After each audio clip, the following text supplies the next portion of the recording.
we need all these different skills, boundaries and rules and things, but most of all, embracing and loving, embracing what is and loving the person that feels unlovable at the moment. That is, I would say that's the real test in loving, because at that time in a relationship, we are really called to be the mature one and to love unconditionally. Hello and welcome to the High Noon Couples podcast, where we empower blessed couples to deepen their love, fostering mutual pleasure, connection, and joy. So let's dive in. Welcome back to the High Noon Couples podcast. We are gonna have today a very special guest. It's Hilde Wiemann. I know very well from 6 years ago. It's almost exactly 6 years ago when I was for 3 months living with her and learning from her experience. And so, Hilde, do you want to introduce yourself a little bit? Sure. Well, thank you for inviting me, because that topic of marriage, how to prepare, how to live a marriage is really my favorite topic, because I think it's the most important decision we make in life. Who we choose and how we live life like this is just, if you have stress or not, happiness or the degree of it. So anyway, I didn't start out there, but in a way, I did, because I was in the fashion industry. Then Blessed came to America. And 7 years into this, I thought, whoa, this is not going to work. If I don't open up a book, if I don't go to a seminar, if I don't make this to my job, basically. So that's where I became eager to learn. And it moved me into the profession of a coach. And first I thought, well, I can coach anything, anybody, every area. But I realized that family and parenting was my biggest, not only interest, but the skill and my passion. So I have done this over 30 years, and developed a special program, as you know, a 2-day healing intervention for families. So in the past, I have flown out to families who I prepared online beforehand, interviewing every family member and knowing that they let me in the door or the kids would be home. The adult kids, I have to say, adult children would be home and willing to participate in this, at least sitting there, because it's always the parents' desire to increase and make the relationships, make things better. But then interesting, I had never a case where a child didn't talk or didn't participate. Everybody became eager to speak about their emotions, to show who they were, and also express what they wanted and needed. So this is really, that was my field, but from that was added on that seeing how parents live with each other, what's going on in the couple, I needed to train myself in that field also to help the parents to have their better relationship in order to reparent their children better. I remember one time when I just freshly came to you, 6 years ago, there was a case where you coached a family, and that I wasn't really there, but I saw your work with this family, and it was like, oh my gosh, that is so cool. On how you made it in this family, and to support them to individually grow and then coming together as a better family with each other, with the parents being in their, I think they were in their 60s or something, and then the kids were in their 30s, 20s, 30s. So that was really beautiful. Yeah, I just had a family like this on Saturday. They happened to live only an hour and a half away from here, and I knew them. They were former clients. Now that the girls had grown up and are over 30, their relationship issues are showing up, and it was wonderful. We were together for 5 hours, but we had lunch in between, and a total transformation of scared children, adult children, scared to speak the truth, to make requirements, to create boundaries, all this, and to be closer to the parents. But after those few hours, the picture totally changed. And every day they're sending me now texts of this is going well, that is going well, and so on. So, but they will continue, more things have to be learned. Right. It's it's a great kickstart, right? Right. Yeah. It's not that fast. It would be nice if it would be that simple. So you said already that this is something you have done for many years, and you have been doing a workshop for 20 plus and 30 plus year olds, which were more kind of for singles or singles again, like divorced Yeah. second gen or first gen. And so on preparing better for relationship, preparing better for life. And so how does that, because this podcast is mainly for already blessed couples or hopefully for couples still together or maybe having some challenges and wanting to listen in, like, okay, how do I get out of certain situations? So how does that imply for couples that are in the blessing and maybe having challenges or also preparing maybe for different stages in life as well? Right. Well, first thing is, are both partners seeing that it is not working or that it's not satisfying, that there are conflicts, that there's maybe a wall up, there's a disconnect, whatever it is. So are both of them seeing it, and would they like a different picture? Would they like to live a different life? If that's the case, then there's enough tools out there that I would say everybody could get help, because it's about the willingness, learning, seeing, accepting where we stand, not blaming, like one is further along with personal growth or whatever, it has more issues and so on. So if that is clarified that, okay, we don't want to break up at this point, or we don't want to give up, we want to do something about it, then the test comes, is that true? Do both really want to do something about it? It may be that both want to stay together, but it's not always that each of them is willing to look in the mirror, I call it, to be honest, and then to learn skills and really do the work.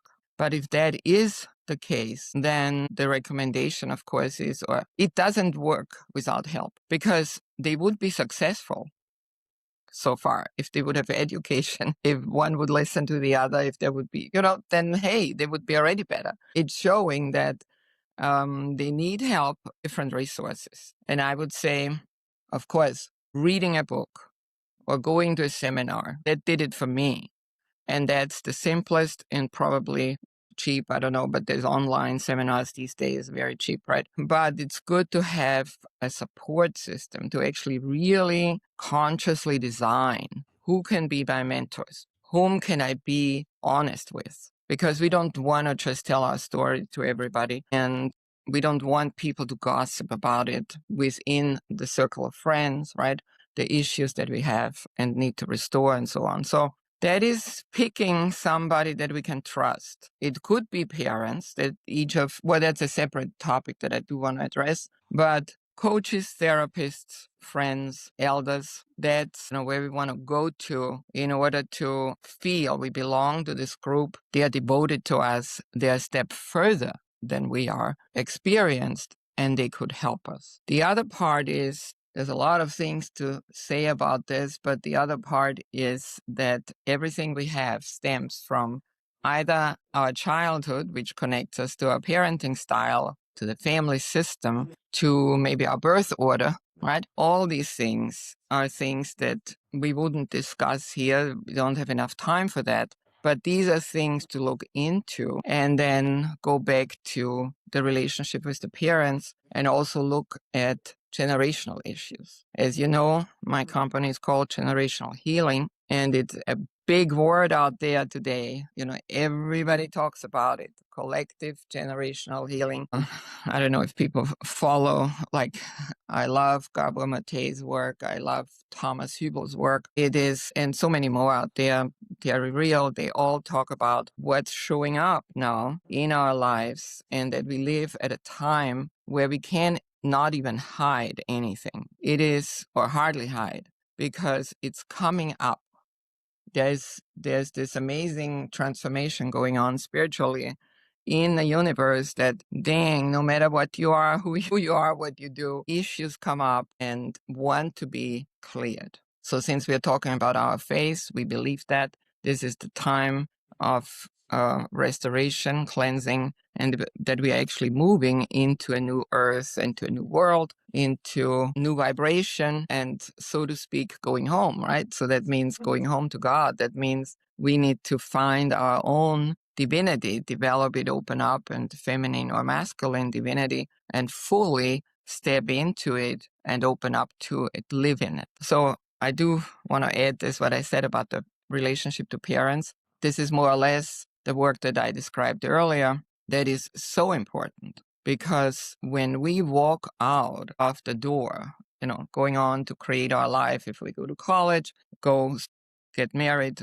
get our own place, don't live at home, we take everything with us that is good or bad issues, or habits, or skills, memories, all this. And when there's a conflict, then we need to repair it after that in life. I just tell you the famous example of Dr. Havel Hendricks, who wrote a lot of books, and he says, marriage is to become the healer for each other, because we don't marry complete. We marry in a certain stage where we don't reach full growth. We haven't reached that.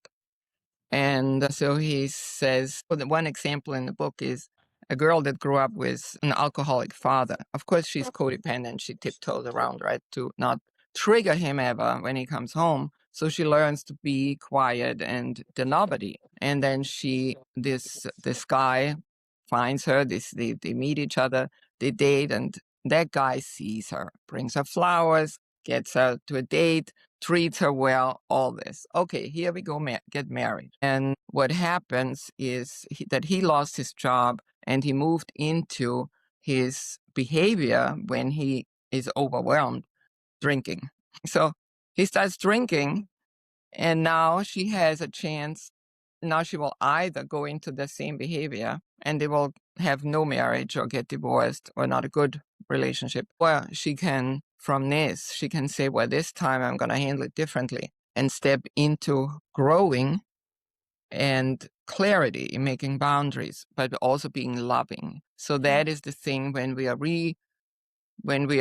helping somebody to heal, or as parents help our children and reparent them, we need all these different skills, boundaries and rules and things. But most of all, embracing what is, and loving the person that feels unlovable at the moment. That is, I would say that's the real test in loving. Yeah. Because at that time in a relationship, we are really called to be the mature one and to love unconditionally. Yeah, because in easy times, it's easy.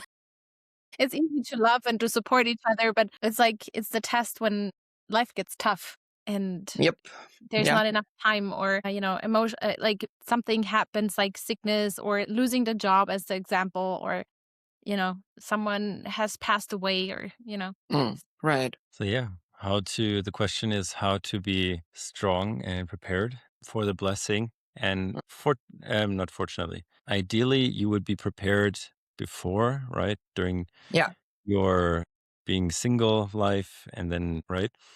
What happens if you are already matched and blessed and you're already in the midst of living together, and you realize, okay, there's so much I haven't learned and I have to learn. Where to start? Well, in a way, I said a little bit about it, that both people need to be willing and look at it. What are our issues? What do we want instead? And what skills do we not have? So we need to gain those skills. And who do we need as a support system, and so on. So that we already spoke about, but I think it takes to stop life. And that's what most people don't do. We think, oh, we need to have this, oh, we need to crawl up that ladder and be in this job. I remember a client was a doctor at a hospital that had a high position and was constantly under stress. And he actually took a less stressful position for 2 years in order to heal his family and himself.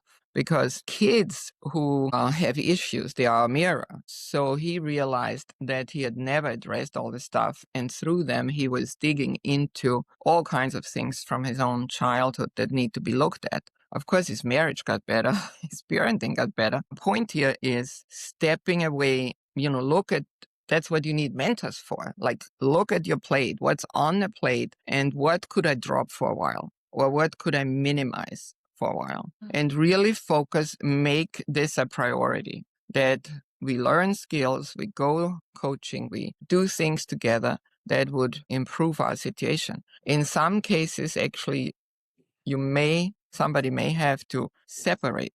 And I know that's a sticky word in our society, in this movement, but can be healthy if it's done, and so successful if it's done with the goal that each has a certain space and clarity and share responsibilities in a different way and make this clearly a goal, because sometimes the spouse doesn't have it in them or can't hold enough boundaries. But when the person needs to separate, the other person needs to separate, then it is every day a reminder, ooh, I'm not living with my spouse and my children. Why? What is it that I forgot to do?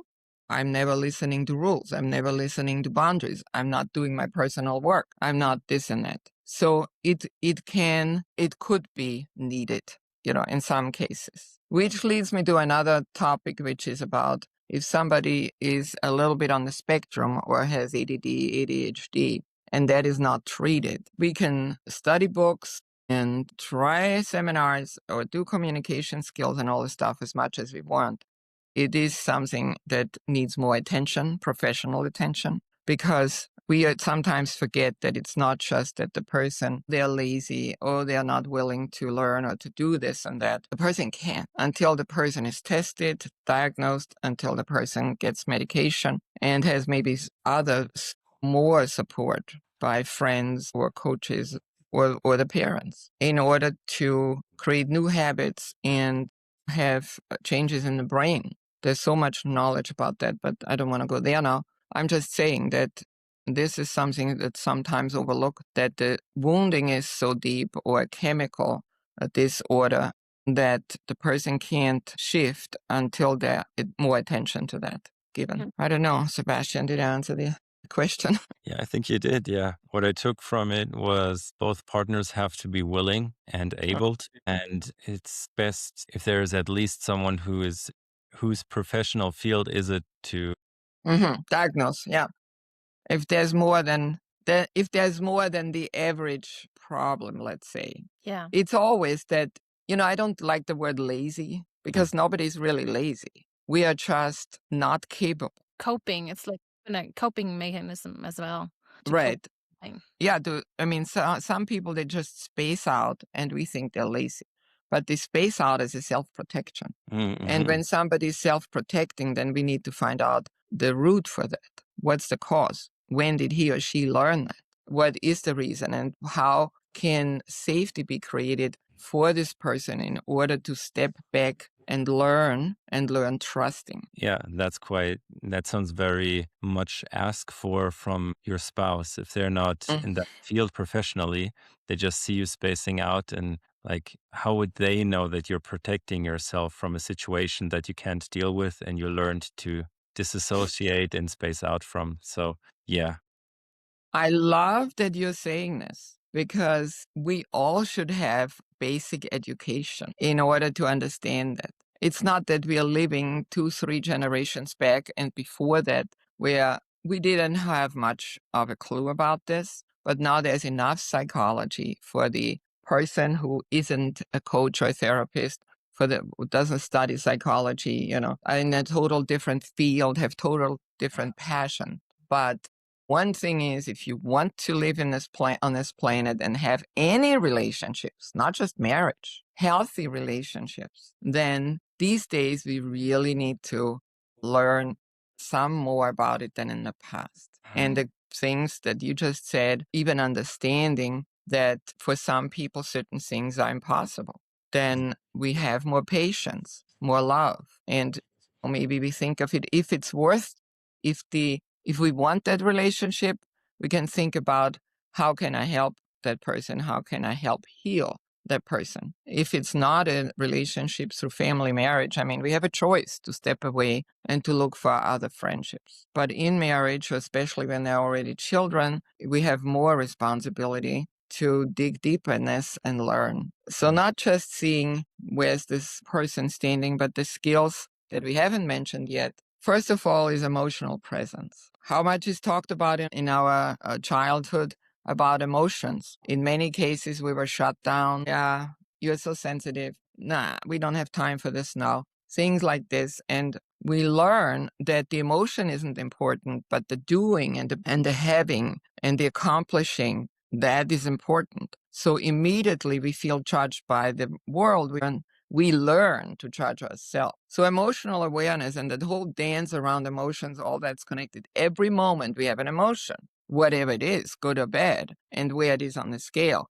But we are emotional beings and we have emotions all the time. Why do we not pay more attention to our emotions, right? So this is huge, that then the emotions can get triggered, or we can get triggered, we change emotions. In order to protect ourselves, maybe we need to put up boundaries. These are all things that I was speaking about in that 20 and 30 plus seminar, because for many it was totally new. They've never heard those words, or a red flag. There is this great book from Eva Hogan, The Intellectual Foreplay, hundreds and hundreds of questions to ask for lovers and lovers to be. Woo! One topic after the other to discuss, to really see where the other person stands and see if that could be worked out. Because there is, from another book that you also know, The Conscious Dating by David Steele, the categories of non-negotiable, or maybe that's from another book. I'm sorry, but it is somewhere where the non-negotiables that you have as an individual. And without that, you're just basically starving at the dinner table, right? In my case, it's communication and connection. I report everything. That's me. Like, I'm finished with an appointment or shopping somewhere or something. I get in the car, I call John, leave a message, or get him and say, oh, I'm done with it. I'll be home in 20 minutes. Or I go here and there, whatever. I report because I'm a connector. And when that isn't there, well, then I need to know that I'm alone and I don't mind. I'm fine living alone or traveling alone or anything like this. But I need to know that this is right now not available, or, we are not into this. Like when I go to Europe or other countries, I don't report every little thing because I'm into whatever I do, teaching seminars or, working with families or something like this, then I'm actually disappearing for several days. But this all needs to be communicated. And if somebody doesn't have that, as I got off the topic a little bit, so we have musts, and then there's the wants and needs. These are negotiable, right? I need a car to go to work, but maybe I want a red sports car, and that's negotiable. Yeah, so those things that's, I think, is the most important thing, that we know what is conditional and unconditional love, what is emotional presence, where are the red flags, how do I negotiate on that, how can I set boundaries and communicate well, and triggers, if I'm triggered, it's mine, it's my issue. I mean, there's more things, but these are really, really the basics. Right. Yeah, definitely. And I think communication skill, maybe I didn't mention, but that is important. Can every individual be sure of themselves that they know all their musts? Because you just said a must for you is to communicate, share. And I'm wondering how many people live out there, including myself, of musts that I have never discovered. And I'm living a halfway miserable life because I'm not sure of everything I actually need and must have. I hope you don't. I don't have a miserable life, but maybe it could be so much better. He's You know what talking I mean? about others. Okay. Of course I am. Yeah. Well, I love it that you're saying this, because it just emphasizes again that we do need time for ourselves. We need time for meditation or for journaling and reading, inspiration, seminars, and so on, because through these things, we get stimulated and find a question that we need to ask ourselves, or an exercise that we could do. Discovering. So when you say what's really needed for me or what I like, when you're in still time, you can figure that out. You can see, you can identify and sort out, what is it that I like? What brings me life? What is it that drains my energy? What are the things I love to do? Do I like to read a book on the couch alone? Do I want to be in relationships and chatting and have fun and so on out there. I mean, we need to know how much we are an introvert, an extrovert, and anything in between, or at times that's just the emotional awareness. What is it we need at the moment? I've learned to, and I teach this to my clients, during the day when you finish something, like when I finish this interview, I know that I'm going to sit here and for a moment, I just digest it, or I say, okay, how it was, and then I ask my body and my soul what they need. So I do go for that hot cup of tea. I do maybe write down something in my journal. Or if I say I have worked enough today, I just need to go window shopping, or I write my journal in a coffee shop instead of at home. Those are just such wonderful habits. I mean, at times, at certain seasons in life, it's hard. I get that. I raised also 3 children, and it was maybe, then I didn't have that much time. But interestingly enough, during that time, I needed to gain these skills and the education, because otherwise everything would have fallen apart. I mean, my family said, come home with the kids, we build your house. I did not want to do that. I wanted to walk with everything. I believe in restoration, and I really wanted to go through the tunnel, come out at the light. I didn't want to just run back out of the tunnel and start a different road. Like the easy way, kind of. Yeah, and who knows what would come along there, maybe more tunnels. Yeah, so that's for sure. Self looking in the mirror, I say, inspiration by going to a group and sharing. You hear things from other people, or whatever I already mentioned. Do those different things, then you will find what your passion is and what your needs, your absolutes are, and then learn the skills in order to create that. What I really life. liked, what you said is like going to seminars, workshops, talking to people, and then getting insight. Because I remember I really loved different workshops, to go to workshops when I was still single. And I've received so much inspiration, and also I want to grow, I want to develop myself better. And then as soon as you're in a relationship, it's kind of us and the world, kind of. And sure, we definitely learned on having some separate time, like really enjoying ourselves by ourselves, our hobbies, or spending time with friends. But like, for me, for example, last year, 2025 was quite kind of a tough year. I've been going through a lot of things, and then I went to the Jumbo workshop, actually twice, at the beginning of the year, and then once at the end of the year. And at the end of the year, it's like I received so much also from people around me and having different inputs. I was there by myself, and so I felt like it was maybe not specific for couples, but I felt like spiritual really drained. So I felt like I was able to really recharge myself, having different inputs, being able to reflect more, because I was by myself. I got not distracted by him or other people. And I didn't want to get distracted, and going into prayer, going into meditation, and that really helped to get a different perspective. And as you said, being able to really look at the mirror and see, okay, what is actually going on really? Because before it was too loud around me. I was having too many things to do. And then it started to be quiet, and having this kind of reset time. It was not years like the doctor, but it was a 3 weeks time on reflection and going into me and seeing, okay, what is actually really going on? And then I was like on a point where it's like, okay, I'm actually not able to deal with that. I got so triggered there. The first few days I got triggered so much, but then also there was the time when Tremenda got incarcerated, and this whole shift from myself to something else. And then it really was out of not mind experience. My problem was kind of small compared to the other. Yeah, exactly. It was kind of smaller. I get it. And then just reflecting on general as a couple, or me as a person, as a woman, or being in the time of true parents and these kind of things, that really helped then to make this reset. And I feel like, okay, I need it again.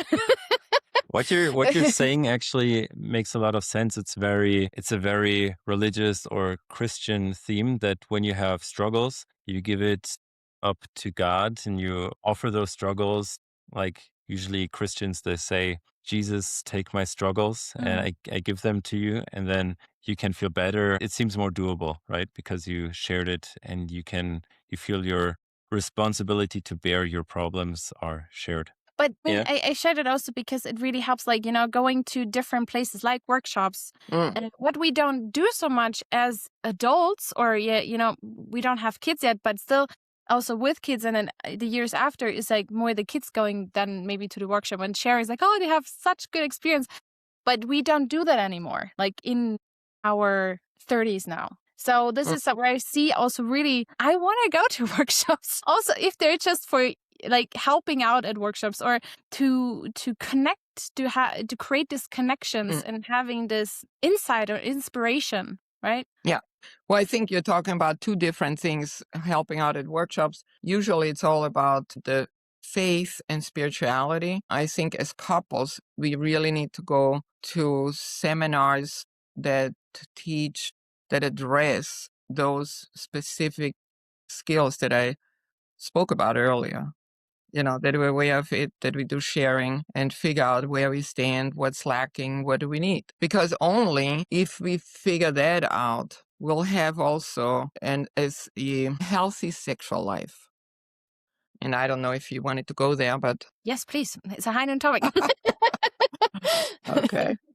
Okay, because when we have emotional and spiritual health, sex is totally different. And I think one of your questions that you wrote to me was, how do you build up or how do you stay in a good sex life? What we said earlier, when we don't know ourselves, have a lot of triggers, a lot of injuries, and we feel like we are hurt or not seen and heard by the other, where there will be not much give and take or inspiration or desire to be together sexually or intimately. So this really, I think it begins with probably love languages, knowing each other's love language or know what love languages are out there.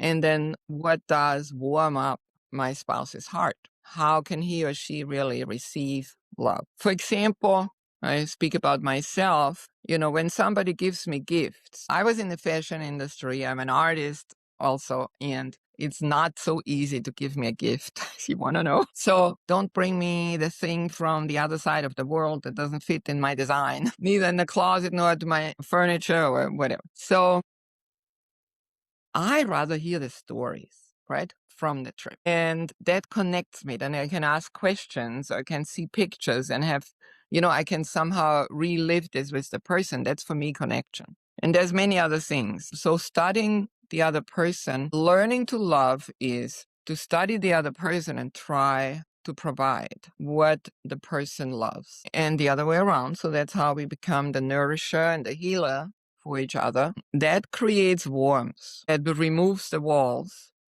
and opens the doors. And that is, it's known that we say, sex in the evening starts with emptying the garbage can for the woman, if the guy does that, right? And things like this. It's a simple example, but it's true. And it's the other way around also, just for the woman, what can she do?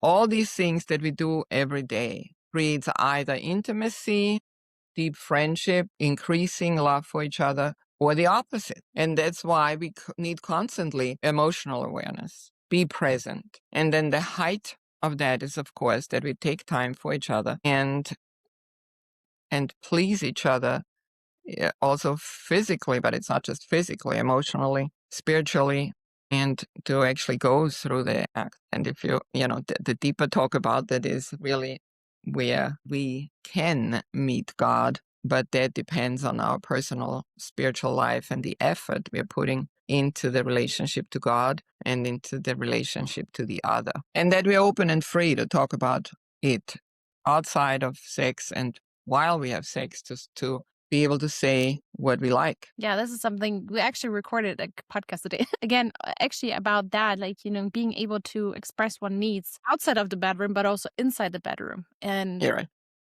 I feel like a lot of women definitely have challenges with that. It's like for the guy, it's like often more simple. is the question? I guess it depends. I mean, I don't want to generalize, but I definitely heard also of couples where then sisters share on having challenges on expressing what they need or feeling ashamed actually what they need. And so I was like, yeah. Uh-huh.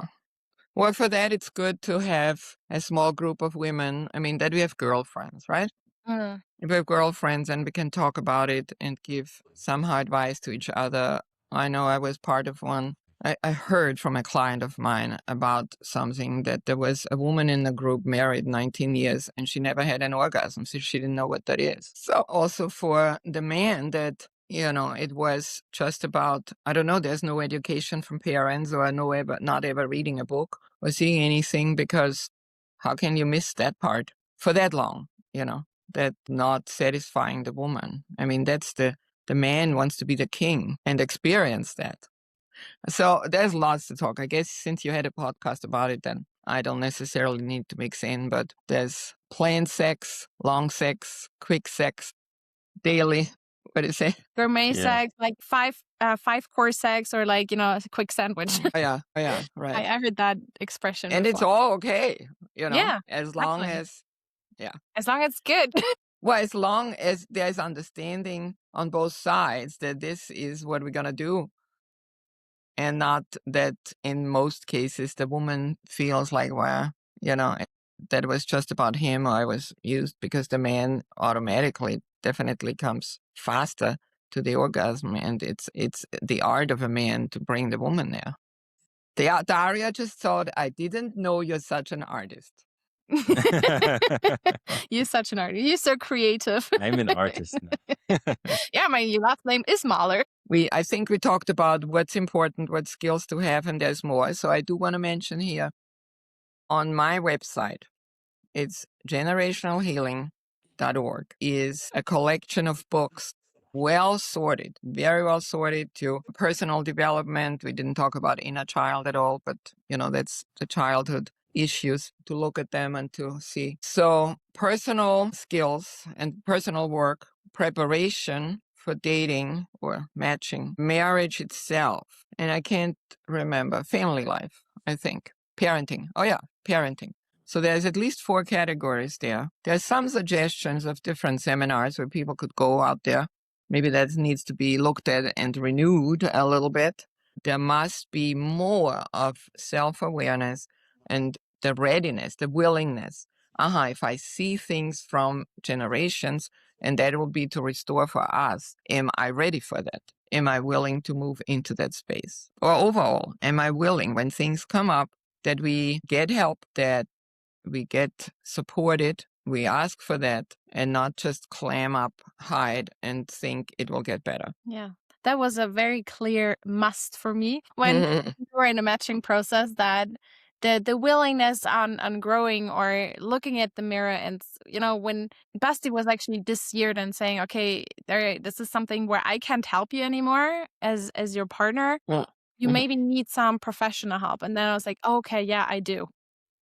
And I was like, yeah, thank you for actually recommending that, because I would have not had the courage, or didn't see that I needed to do that, to get some help, to do some inner child work, to move out of this almost like depression kind of state. Right? And I feel like this is also what is built on then when we have kids in the future, right? Because then we're able to, okay, something is not working with the kids, something is not working.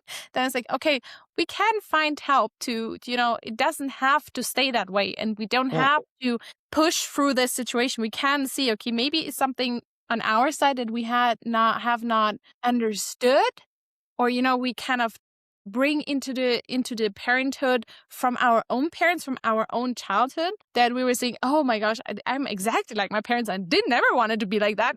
Yeah.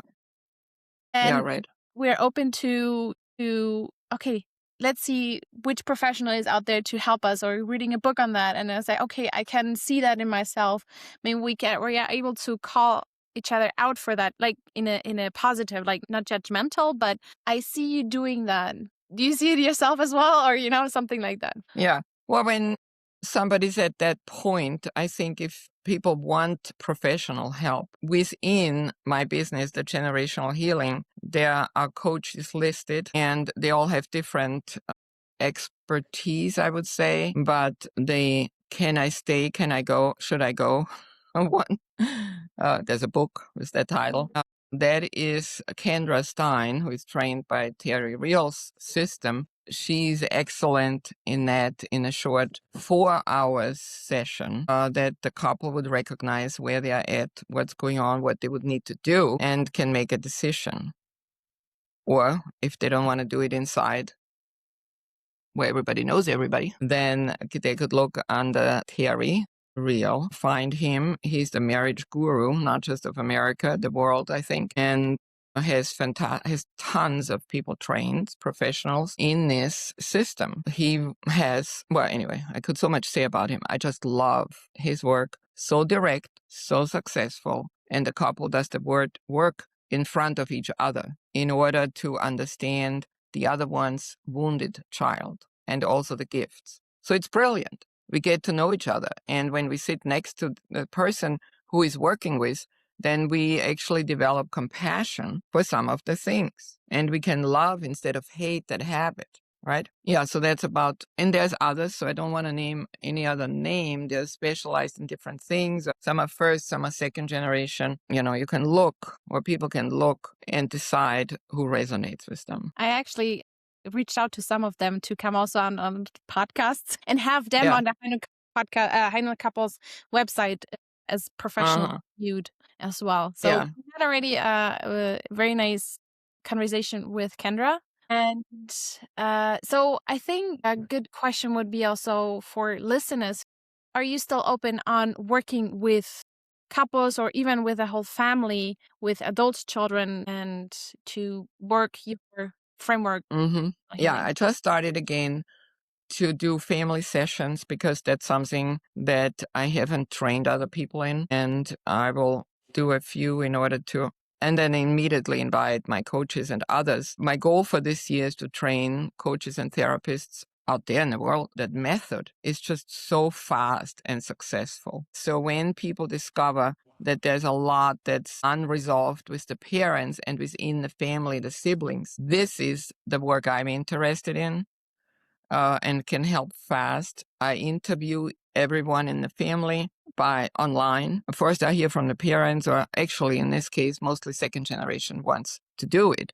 And the parents have no idea that this is available and possible. And they're a little bit scared. So I interview those who want to do it and then see how we can invite the rest of the family and how we can arrange it. That is the most powerful and fastest restoration process. It's phenomenal. And there's very few people out there who do something similar. And I always say everybody in the world should have family intervention sessions, and the world would be immediately a better place to live in. We carry it with us until our spouse triggers it.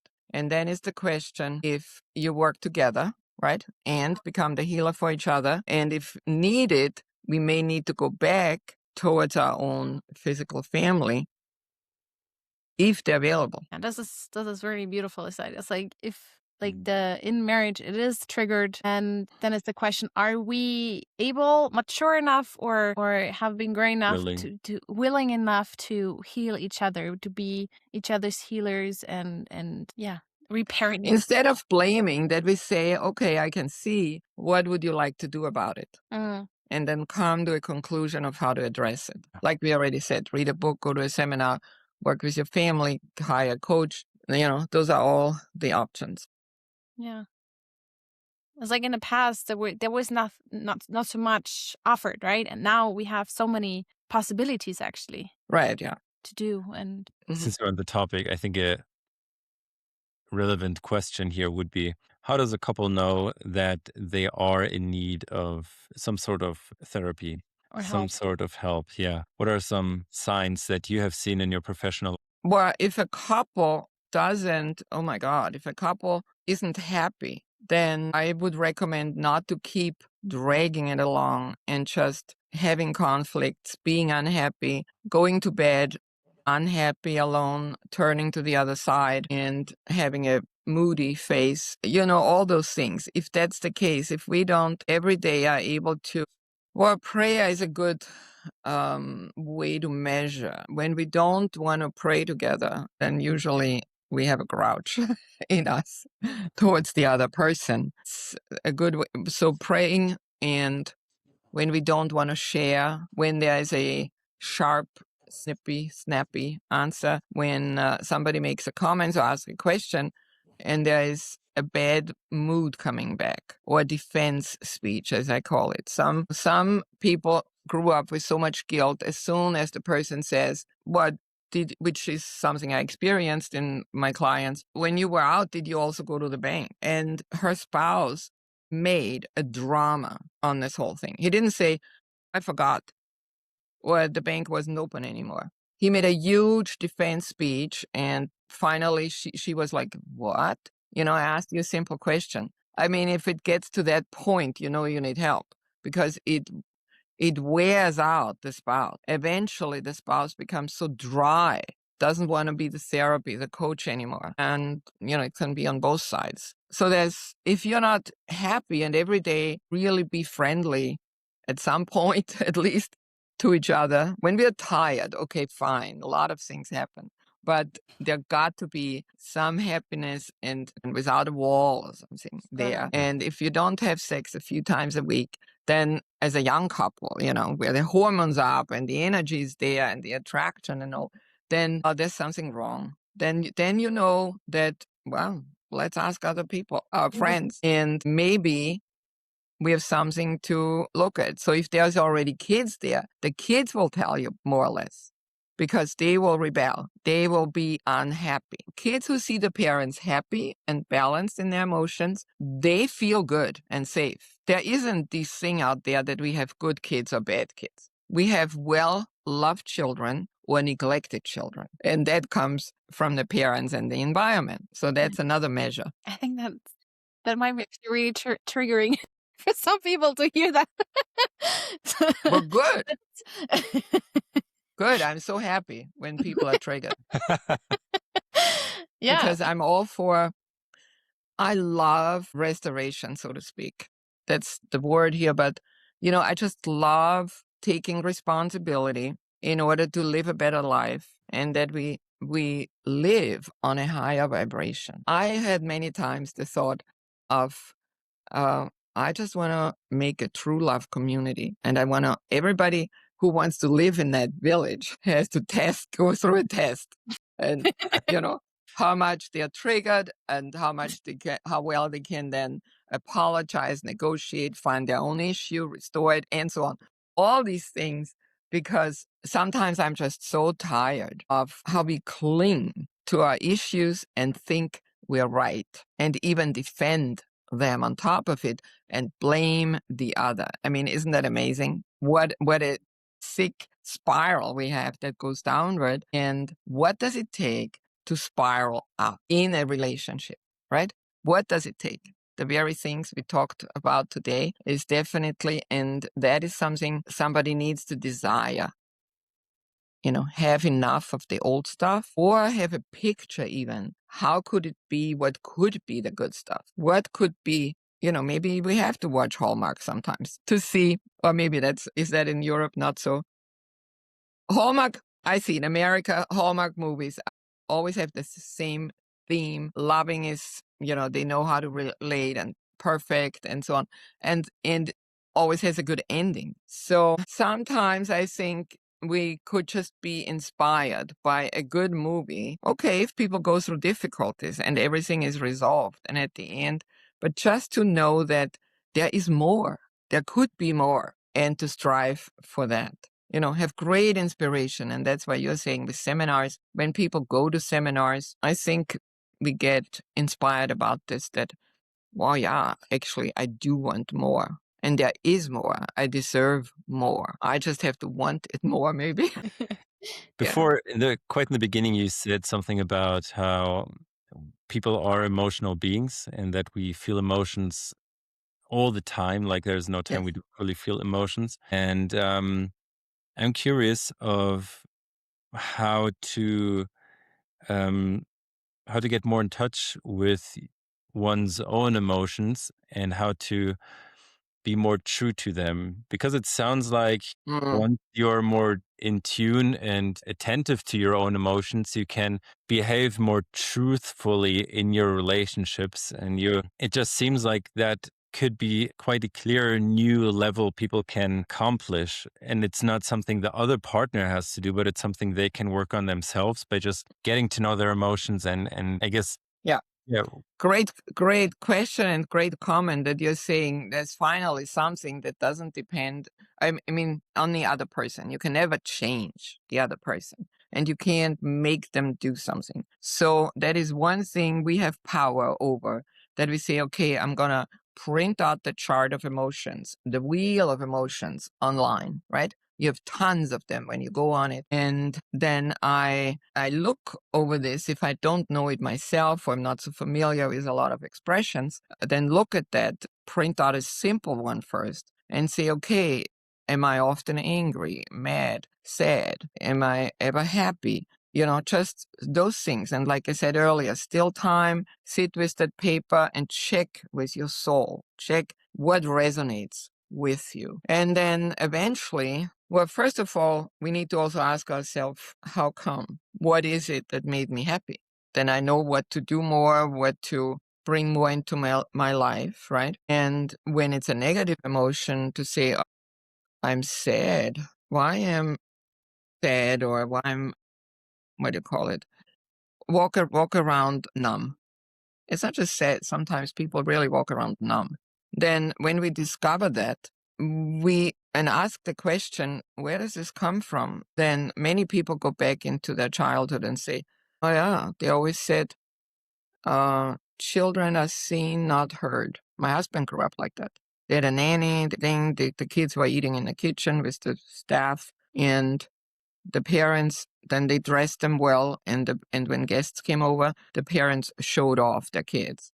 So nobody asked him how he feels, what's going on, and what emotion he has. So why would he know it now? He had to learn, and that's tough. But so these are the things to do in order to find out. And then also, like I said earlier, when it's a good training when we end an activity. Let's say we worked hard and then we say, how do I feel? I feel tired. What do I need? Because we are trained to be tired, somehow exhausted, emotionally, physically exhausted, whichever. And we roll into the next thing on our list so we can check it off. We are trained to do, and in the evening, pat ourselves on the shoulder, get a star, whatever, and say, wow, I did so much. But the question is, how did we? And the quality of it. And it is proven that you can actually accomplish more or better if you take those little breaks. Take a little bit of time and take 3 breaths in between. Even that is huge. That's something we don't do, breathing, right?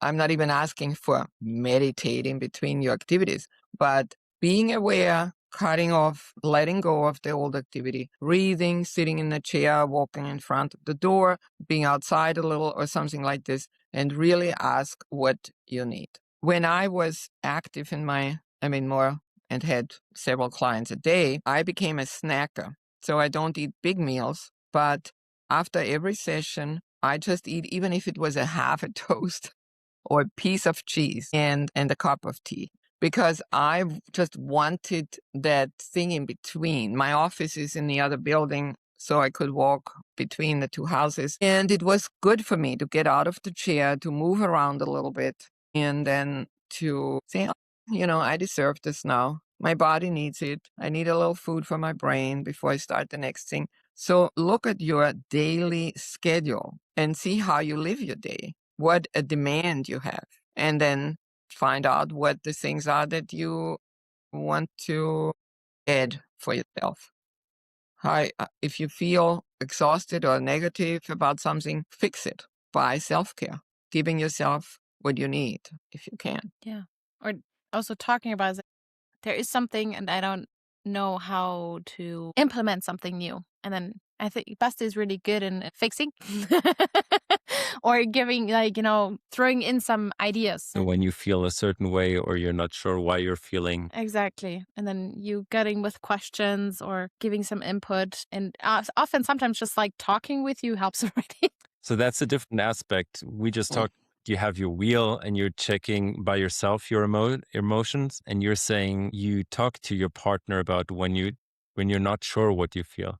So you're sharing your emotions even though one is not sure how you feel. I mean, this is what I wanted to say is with talking with you, it's like kind of finding, because for example, I'm not so good in reflecting by myself, like just sitting there and then journaling or something. And so when I talk with you, not just necessarily about the emotion, but I was like, okay, today I need something more to be more happy, to be more fulfilled, to have more this feeling of, okay, I have done something, but also I feel good about it. Not just, okay, I finished everything I need to do, and but I feel like crap at the end. But to, as you said, like having little bits in between, taking breaths, doing this, and talking with you about it, Yeah. helps me. What? I thought you would mention like going on a walk again. Yeah, that too. This is like going for a walk, like walking the blues away is like something that comes up a lot in our podcast. I didn't want to mention it, but thank you for doing it. Yeah.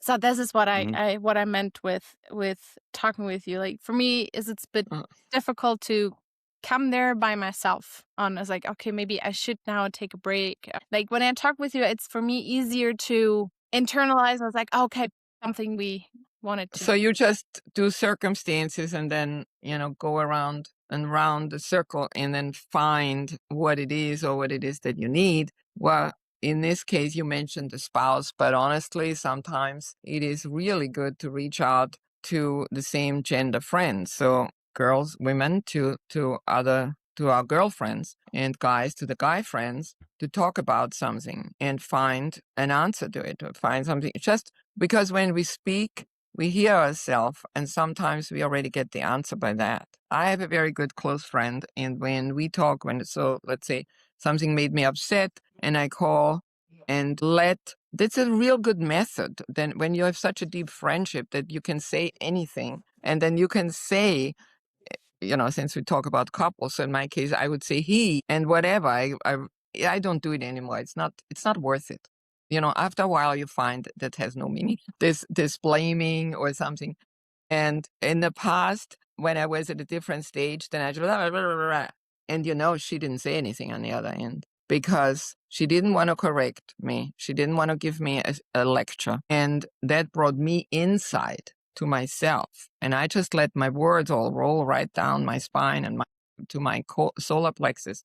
And I already could figure out that I better be still and shift my perspective, my attitude. Well, that's a little bit a different topic than finding one. But, I did find what was going on. And then we talked about it. What is my next step? What could I do? And so it's known that we are not only having our spouse as our helper or healer. We need social life. We need friendship. And some things our spouse would get tired of, honestly, if we just see that as the savior. So going to other people, some for this, some for that. That's why we have more than one friend, hopefully. And everybody has maybe a different place in our life. And we have it for them. There has to be a give and take. It's great that you brought this up. We cannot always do just self-work. We need help or inspiration or a mirror, sounding board from other people in order to find the next step. That's self-work. On one side, it's definitely there is the responsibility of our side, the willingness to look at the mirror, but then also having the support system around us as well. That we are not alone in that. It's to create this support system, either with the spouse and family and friends, but also then with some people from the outside on coaches, therapists, going to workshops that help us either individually, like with, for example, the inner child work, but also learning tools to have better communication or seeing also like to understand triggers better and so on. And then and then moving forward from that. Yeah, the decision, I think it is. It's about the decision that we want to grow, that we want to make this better, that we want to love each other better. It's a decision. And then make a plan for it that, how different couples do different things. Somebody you all know, I don't want to say the name, but they go out every week and they have 3 questions during dinner. It's not about the kids and the family life. It's about how is your relationship to God. And I can't remember the other 2, I have to say, but it is, they have a tradition. And so a couple could find and create a tradition in order to not fall off the track. When we don't have that, then just without a plan going on from one thing to the other. When I was starting out this work and worked with that family counselor, that therapist that I was assisting, then what he was teaching was in the beginning of the year, the whole family was kids who were, at least they could think, feel, make a plan, be aware, right? And then they grew, of course, and had more opinions, but plan some things throughout where you go on vacation or activities that you do. And if each child has something different, then you want to let each of them say, oh, I want to go skiing. I rather do a summer trip. I do this and that. So they learned that honoring one's wish and that everybody gets a turn throughout the year. And that would be also, I don't want to talk that much about parenting here, but that's between a couple because some like very different things. And then you need to negotiate and be there for the other, whatever their favorite thing is or what they want to do, and balance it throughout the year. And it's the same thing with habits about money, savings, what to spend on. And yeah, all these. Okay, but maybe one more thing I should mention. When somebody does a family session or the classes I do about family healing, I wrote a 100-page document on it. And that's where I have a summary of the parenting styles, the birth orders, topics, the system in the family that we grew up in. So different topics that need to be addressed. And made a decision. When 2 people marry, each of you comes from a different parenting style. And nobody in love or in this space usually talks about, oh, by the way, you grew up with dominant parents and you grew up with neglective parents, permissive parents. Oh, what are we going to do with our kids? That is usually not the topic right there until the storm comes and the kids don't, and the couple yells and fights because each of them has a different response to the children. And to know, even when we are not in that field, everybody who has a relationship is living, goes to work and have a relationship, has friends, is married or wants to get married and be a parent. There's a need. It's is fulfilling our responsibility to learn about those basic things. And I made it my job to make summaries and short, I have chapters for each of those things. Instead of reading a 250-page book, I teach one class on it, or I sum it up in 8 pages in my book or something like, so it's easier to catch and to learn. Nobody has to read 100 books and each with 300 pages. But we are responsible to learn the basics of being a human being. Yeah.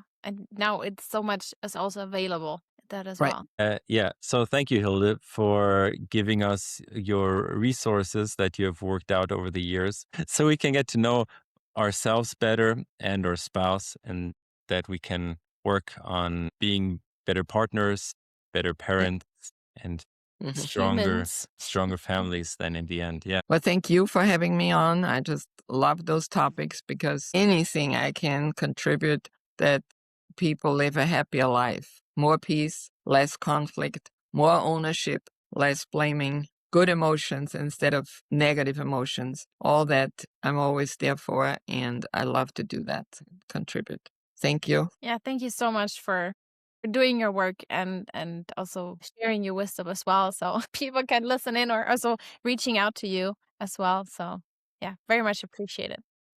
Thank you. Thank you, Hilde. Take care. Take Take care. care. Bye-bye.